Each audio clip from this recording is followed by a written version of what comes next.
Today, I am excited to show you my $400 custom mechanical keyboard that took me around a year to make. The kit that I chose was the Coarse60. This board almost took a whole year to arrive to my house.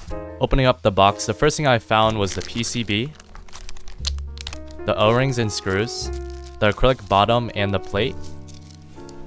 Looking at the acrylic bottom, it looks pretty sturdy and does not look like it's gonna crack anytime soon. The plate that I chose was palm. I think I should have chose aluminum, and I will show you why later. The palm plate is super flexible, which is the reason why I chose it. And finally is the case. When I first opened it, I was amazed by the navy color and how sturdy it looked. I was not expecting this aluminum piece to be this heavy. After unwrapping the PCB, this was the first time I've seen a PCB, and this PCB amazed me. I don't know about you, but I think this PCB looks amazing. Now I know I won't actually see it when I build it, but still, it looks absolutely amazing.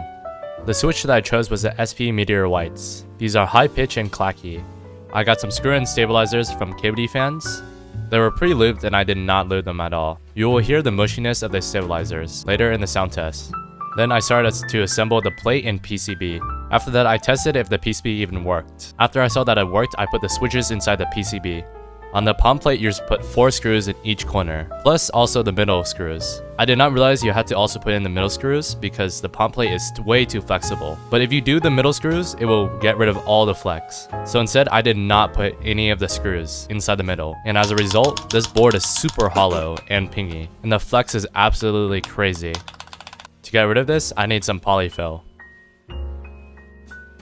Luckily, I had some on the floor. I use Polyfil because it is easy to control and you can exactly put how much you want. I use a little bit of Polyfil to get rid of the ping, but still keep most of the sound. Not only that, the flex is also the same. My keycaps of choice was a GMK Artic clone. These are double shot PBT and are super high quality for being only $50. I pulled it out of my old board and I just want to say, God damn!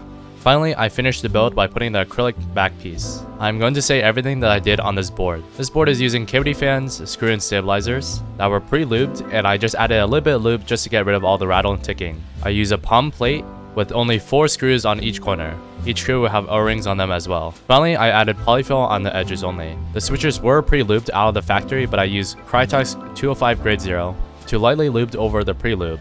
This board is using double shot PPT keycaps. And now, here's the sound test.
So in the sound test, it sounds way more hollow and pingy than it does in real life. That is because the mic is way closer than what your ears are actually would be at. Right there in the sound test, I think if I had an aluminum plate, there would be less ping and just a much cleaner sound.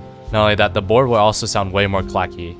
I will be definitely doing a rebuild with an aluminum plate in the future. Right now, I really like the sound, but I think it just can be polished a little bit more. I love using this keyboard because it is super flexible and very comfortable to type on.